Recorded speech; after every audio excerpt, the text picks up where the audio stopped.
My name is Amanda Linehan, MAPC. And you are? Jean McCluskey, representing the American Council of Engineering Companies. Andre LaRue with the Massachusetts Smart Growth Alliance. Frank Callahan, I'm president of the Massachusetts Building Trades Council. I'm Mark Draisen. I'm the executive director of the Metropolitan Area Planning Council. I'm John Pourbaix, executive director of Construction Industries Massachusetts. When the early stages of talking about the federal stimulus, the numbers were flying all over the place as to how much money we were going to get, whether we would actually be able to get that work literally on the street, if we had enough staffing to push that money out to get those projects started. Now, the current administration, MHD administration is doing a fantastic job pushing out more work than they ever have before, even with their limited resources, and they are looking for to bring people in. But I think John is correct. It's several years now that the Federal Highway has indicated that they are understaffed to meet their needs of administering to all the work that they're putting on. You mentioned the talent pool. The way our apprenticeship model is set up, we take people in for our apprentice training programs. It's anywhere from 3 to 5 years, but it's not just in the classroom. It's a combination of on-the-job training with that. And our ability to take in new apprentices to train the workforce of the future is tied to the amount of work that's available. We have apprentice programs that are scaling back the number of people that they can take in. One of our locals just was scheduled to take in apprentices in January, and they put that off altogether. They may not even take in a class this year. What time was that, or where was that? The Plumbers Union, and based in Dorchester, they cover this area as well. They were scheduled to take in apprentices this January, and they've delayed that, and there's discussions about whether to not take in a class this year. I've never heard of that.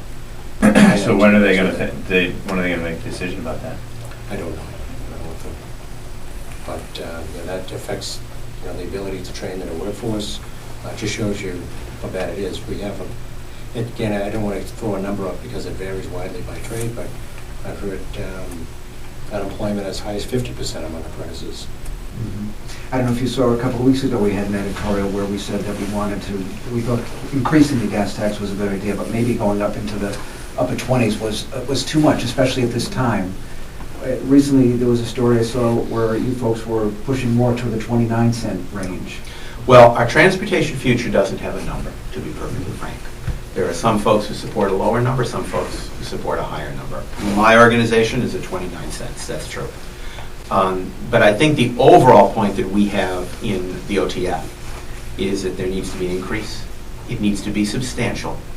It needs to be able to deal not only with some of the debt issues we face, but it also needs to help us actually maintain and build things going forward. In some sense, it would be a tragedy just to raise the gas tax or any tax only enough to pay the banks and the bondholders, and not to do anything else that actually benefits the citizens of the Commonwealth.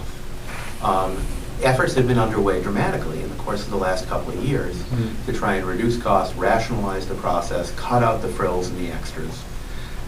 I would even go so far as to argue that to some extent that was exaggerated all the time. I mean, one fact that people commonly don't know, and I have the numbers in my head, John will remember the years, I think. There used to be 3,000 people at the Mass Highway Department. There are 1,800 there now.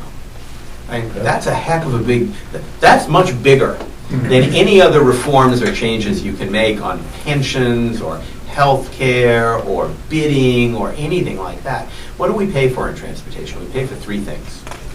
We pay to build things, we pay to pay salaries, and we pay to maintain the system. Very little of that is administration. I'd like to add we also pay to design things. Yeah, absolutely. So consider that, Gene, part of the process, part of those 3. But, those are the big ticket items.